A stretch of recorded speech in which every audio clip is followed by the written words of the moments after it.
Hello, everybody. Welcome to the virtual version of the Boone Area Chamber of Commerce State of the Community Luncheon, without the lunch, of course.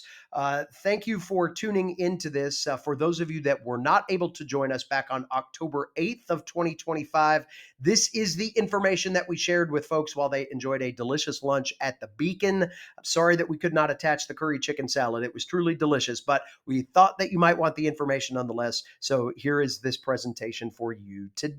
We do want to thank our sponsors of the event, Mercy Urgent Care, our title sponsor. We're certainly excited to see their new facility come to life here in Boone in the very near future. Stacy Panetta Real Estate Group, Spangler Restoration, and the Walker College of Business over at Appalachian State University. All of those partners came together to make this event possible, and we thank them for making this video possible for you as well. My name is David Jackson. I'm the president and CEO of the Boone Area Chamber of Commerce. The purpose of this video, again, is to share the information that we shared on not only the state of the chamber, but some of the major projects that we're working on. So you'll hear some of those through lines as we move forward.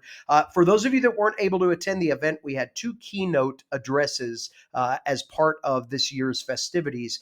Dr. Mark Porch from Caldwell Community College and Technical Institute presented on a variety of projects that are going on his campus, including Rise Caldwell Watauga, which is a very exciting workforce development related program that Dr. Porch was able to detail. We also heard from the town of Boone about what is next with Boone Next. That is the newly adopted comprehensive development plan that has just been put into practice now. And we're excited to see kind of where opportunities are for developers and for investors. So Jane Shook, the Director of Planning and Inspections, and her Associate Director, Brandon Wise, presented to us about some of those opportunities. Both of those presentations are available at our State of the Community wrap-up article, which is at boonechamber.com. So if you want to see those slides, they are there for you. And certainly if there is any further connecting that we can do for you with either one of those entities, we are happy to do it. But the rest of this presentation is going to be a little bit about what the Chamber did last year, what we're working on in terms of projects, and where our vision is directed toward as we move into the 25-26 fiscal year. A little bit about last year. As you can imagine, a lot of our activity was centered around the Hurricane Helene recovery initiatives that were largely driven by our foundation. We had over 1,000 donors to the foundation this past year, generating about $1.2 million that went right back out into the business community in the forms of grants and other support. That number, 1.2 million, is actually closer to 1.5 million now, as we are just in the process, as we record this today on the 17th of October, just in the process of getting the fourth round of grants out the door to businesses in the high country area. So that is a very active program. We anticipate a round 5 as well, as we continue to see just what the business community needs as we continue our recovery from Hurricane Helene. As far as the chamber goes, though, a very strong year for us. Otherwise, we had 30 ribbon cuttings. Some of those were businesses that reopened from impacts from the storm, so that was certainly exciting. 88 new members over the course of that as well. And as you can see with some of the social media numbers there as well, you know, we pride ourselves on the physical connections, but we also have a very strong digital storytelling pathway that we invest a lot of our effort and money into to make sure that we are able to tell the story of the high country and our business community, not only here locally, but across the state and region, for that matter, to make sure people know what we're up to. And this is the team that does that work. This is our squad gathered at the Spirit of Boone event back at the Grandview Ballroom in September. It's a wonderful staff of professionals here, a lot of them with deep roots here in the high country. So that really helps us keep our eyes and ears on relevant topics and utilize our experience with connections and relationships to bring that information back to the chamber in a very usable way. We are supported and trusted by a fantastic board of directors. I cannot thank them enough for simply letting us do our work and supporting us in any way possible to do what's needed for the business community here. You see the group gathered there at the Doc Watson statue, along with Harry Davis, another community icon there sitting on the bench. But we take our opportunity to, again, listen and observe very seriously, and we are able to take that feedback and turn that into action. We have recently gone through a strategic plan review. A lot of that review came from listening to our constituents and then acting on what it is they say they need the most, and that is what will drive our strategic plan for the next 5 years. But a lot of this listening and engaging comes not only here in Boone, but at the state and federal levels as well. So we're excited to have a team that's able to fan out and really make sure that we are concentrating on the things that are most important to our community. As you can imagine, we are still rooted in several key economic development projects. We'll start first on the child care side. You see a very active year for us.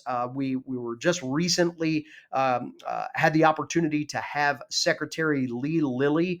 He is the Secretary of Commerce for the state of North Carolina. He visited with Haley Hartley, one of our board members, at one of her Kid Cove early child care facilities in Watauga County. It was great to have that kind of leader standing in the backyard, as you can see there, and understanding what the operational realities of early childhood facilities are here in Watauga County and really in rural North Carolina for that matter. So we want to make sure that people throughout the state know that Watauga County is a leader in prioritizing the early child care industry and understanding that this is the workforce that supports the rest of our workforce. We have engaged with agency partners throughout the region, whether that's Atlanta, whether that's in Raleigh, hosting our own events. The picture in the snow is actually a group of agency leaders that came up in January for a legislative retreat, and we wanted to show them what it's like to be in an in-home facility for childcare in January. So we took them out to Little Jules out near the state line and got them a little walk in the snow there as well. But it was important for us to show that, hey,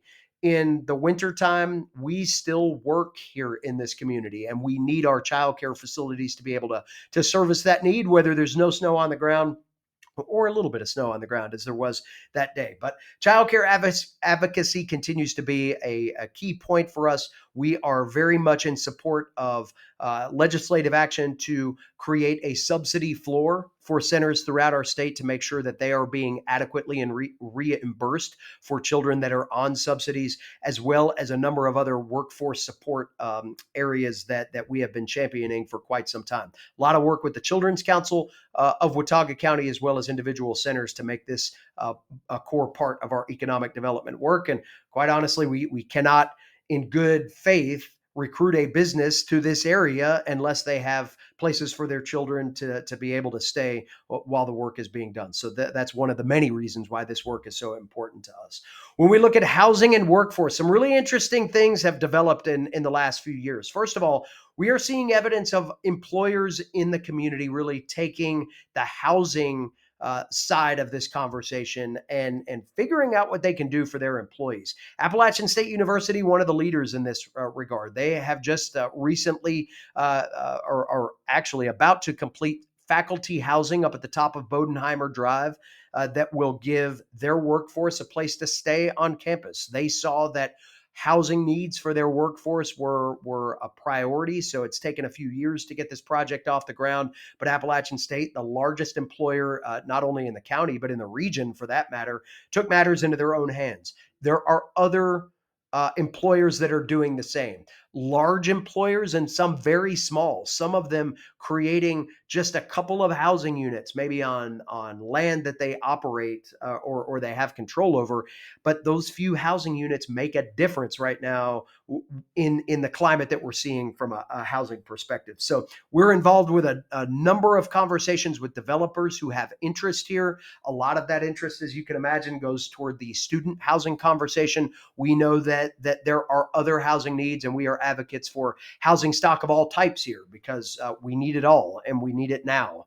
And we need legislative support that makes that affordable and attainable as much for the developer as it is for the people that will be living in those homes, and to try to make those cost-effective decisions that will keep the cost of housing as low as possible so people can actually get in there. And we are seeing all kinds of pressures on that conversation, whether that's inflationary in terms of the building of housing and some of those development costs. And we're also seeing that just housing across the board nationwide is getting more expensive by the day. And those things are compounded with our land cost and some of our geographic factors here in the high country.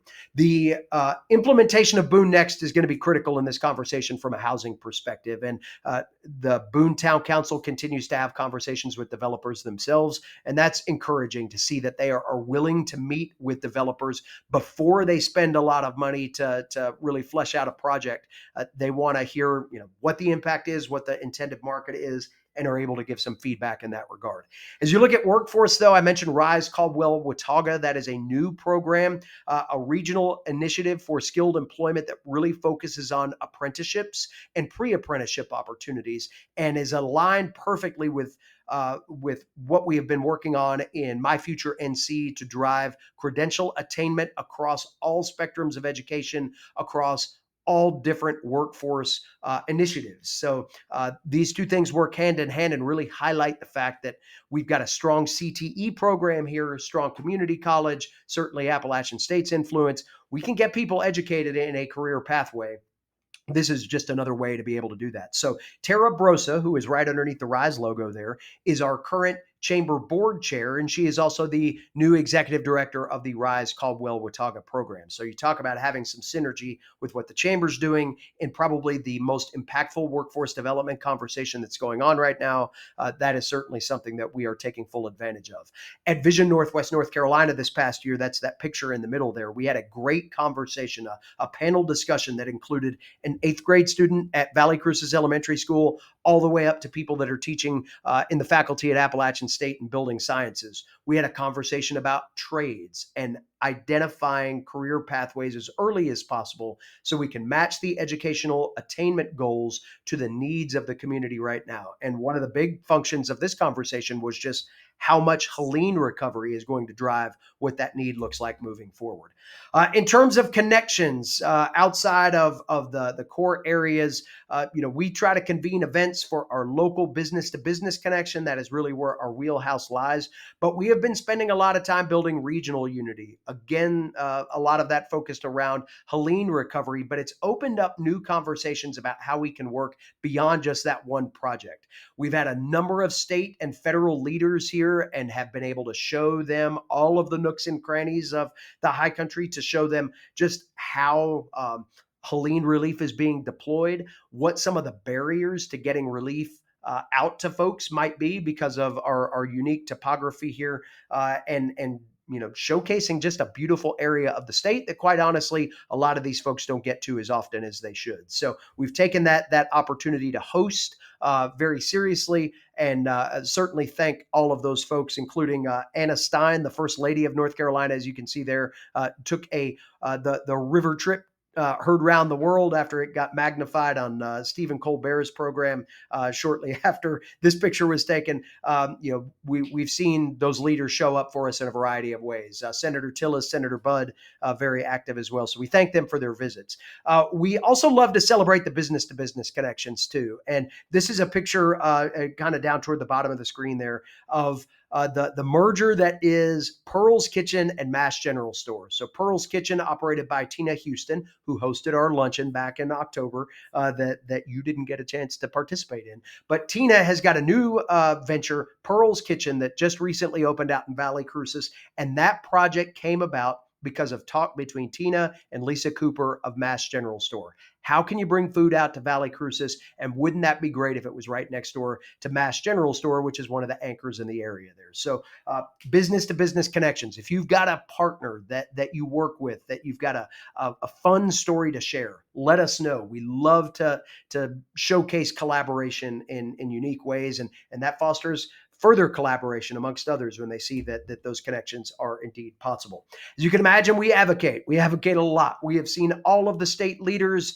We have seen them evolve into different state leaders. The picture at the bottom there, Josh Stein as Attorney General. The picture up toward the top right is Governor Stein shortly after he was voted into that office. But we have, again, taken the opportunity to host people here, as well as spending a lot of time down in Raleigh. The picture at the top left, we had a great conversation with the Speaker of the House, Destin Hall, who actually represents a very small portion of Watauga County along with Caldwell. He invited about 20 of us into his office to talk about what our needs were for one of I believe it was the second Helene recovery bill that was passed by the General Assembly, and we were able to give him direct feedback.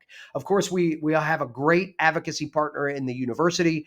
Dr. Heather Norris has prioritized Appalachian State's role as a community convener and a community leader in not only amplifying the messages that we have about what our business community needs, but using their own channels to be able to get that information out to a legislative group that they have quite a bit of influence on from a higher education standpoint. So we thank Dr. Norris for that priority approach to advocacy. We are also working with a company called Lumen Strategies right now to revamp our advocacy strategies. So we're doing some work behind the scenes with a chamber committee that we will be soon launching an advocacy platform for the year for the chamber. But that platform is going to be inspired by and informed by you, the members. So we invite you to scan the QR code that's there, take our brief advocacy survey, help us understand what's most important to you, and then that will come out as part of our advocacy strategy moving forward. And we'll have more about that in just a second as well. We continue to educate folks as well. That's another core function of the Boone Area Chamber, whether that's through our Watauga Leadership Program. Again, letting people outside the area know what's going on inside the area. That's a big part of our education strategy. So our Messages of Hope series, which just concluded with a wonderful trip through downtown Lansing. You can search our YouTube channel and find that full volume of episodes of those stories. There are 4 of them, and they are deeply impactful. And thanks to UNC Health Appalachian for making that possible. So we try to create content that people can see what's going on up here and find out about things. Mention Watauga Leadership. We've got a great event coming up on November 3rd. It's called Passing the Torch, a dialogue on leadership transitions. Myself and Dr. Jim Street, our curriculum coordinator for Watauga Leadership Institute, will be moderating this conversation. It's an event that's open to the public. We're going to have it at the Appalachian Theater in downtown Boone. We'll be talking with 4 leaders that have recently transitioned to the top of their organizations, and 3 of them came from within their organization in that ascent to the big chair, so to speak. So we're proud to have Dr. Leslie Alexander from Watauga County Schools, Dr. Heather Norris, the Chancellor at Appalachian State, Nathan Nipper, the new President and CEO of UNC Health Appalachian, and Katie Woodle, who is now the President and CEO of Blue Ridge Energy. Again, like I mentioned, 3 of those people transitioned up through their organization to the CEO seat. So we thought this was a very relevant conversation to understand what goes on in transition from a culture standpoint, from a leadership evaluation standpoint, and what these leaders have experienced during that time. All of these folks have made this transition within the last 2.5 years. So it's fresh on their minds. We think that's going to be a great conversation. You can buy tickets to that event at boonechamber.com. Again, that's coming up November 3rd, Passing the Torch, a dialogue on leadership transitions. I mentioned the foundation, and we've got a lot of information at boonechamber.com about what we've been up to from that perspective. We continue to work on Helene recovery. As I mentioned, round 4 of our Hope for the High Country Business Resiliency Disaster Grant Program is being deployed right now. A little over $305,000 will go to 63 different awardees throughout our community. We are proud of that effort. We know that we're going to continue to have to do that, and we need the state and federal government to come alongside there as well. We have been advocating strongly with our Western North Carolina Chamber partners for the last several months now on grants for businesses. We cannot have more loans.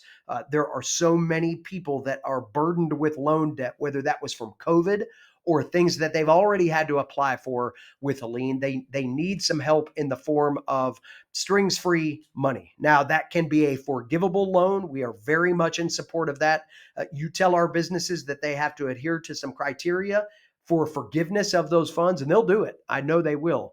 This would be very helpful for those that are still dealing with some of the issues regarding the revenue lost last October, and knowing that we haven't gotten that back. Some of our businesses make as much as 2/3 of their annual revenue in October and November. So we're going into a very critical time, but we're also going into that time without the safety net that we've had in previous years. So that's where a lot of our foundation work is going. We also have other buckets that we work in and have active projects, again, as you could imagine, in workforce development, childcare, and housing, as well as our own chamber capital needs that can help support us do the work that we do every day.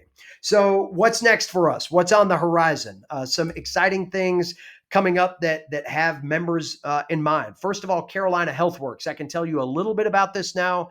This program is being created by the North Carolina Chamber in partnership with Blue Cross and Blue Shield of North Carolina. It is a health insurance plan specifically for businesses with 2 to 50 employees. Now, it's going through its final evaluation with the North Carolina Department of Insurance, so we don't have all of the details yet, but this will be a member benefit that is being passed through by the North Carolina Chamber to not only us, but the Blowing Rock Chamber as well. If you're a member of either of those chambers and you have 2 to 50 employees, this is going to be something that you're going to want to have on your radar. And as soon as we get those final details, we'll get it to you. But because of the large swath of members across the state under the North Carolina Chamber umbrella, we're able to drive down some of those insurance costs and doing so in quite dramatic fashion. So those of you that are looking at that line item rising every year as we are ourselves, this will be an opportunity to maybe take some of the air out of that here very, very soon. Watauga Forward is a spot where we are placing a lot of our Hurricane Helene recovery information as well as preparedness information, really starting to get into those conversations now about how we can take the lessons learned and turn those into our preparation for the future. Vision Northwest North Carolina is on the horizon too. That's an annual regional economic development summit that we have every May. This year's focus is going to be on transportation infrastructure and how we as a region need to be prioritizing our advocacy and our work toward ensuring that the transportation infrastructure of our community is solid for years to come. And then last but not least, NC Innovation is a program that has been authorized by the North Carolina General Assembly to really look at the work that's being done on campuses, particularly with student and faculty projects and how those can turn into viable business opportunities as well. So Appalachian State University certainly very involved in that type of work, and the research that comes from that. Those types of businesses are usually very research and development focused. So we're excited to see where this goes. We've got a great partnership with NC Innovation as well. They're really starting to get now into the formative steps of what it looks like to take a business out of a classroom and nurture that in the backyard of a community like Boone and maybe launch some of those businesses, especially on the tech side and again, research focused side that could be beneficial and could drive higher paying jobs for the community as well. So we look forward to seeing again where that goes, not only in the immediate, but also in the future, and are excited to be a part of that conversation. So that really kind of does it for the wrap up of where we are from a chamber perspective. Again, thank you for your opportunity to have your audience here today. If there's anything that was covered in this presentation that you have any questions on, please email me directly, david@boonechamber.com, or you can call us at the office at 828-264-2225. And I will leave you one last time with our advocacy survey. We invite you to scan that QR code. Let us know what you think is important to you from a government perspective, and let us know what we can do to help you a little bit more in connecting those things to make your business as successful as possible. Thanks for taking the time to watch this presentation. We look forward to seeing you at an event again soon. Take care.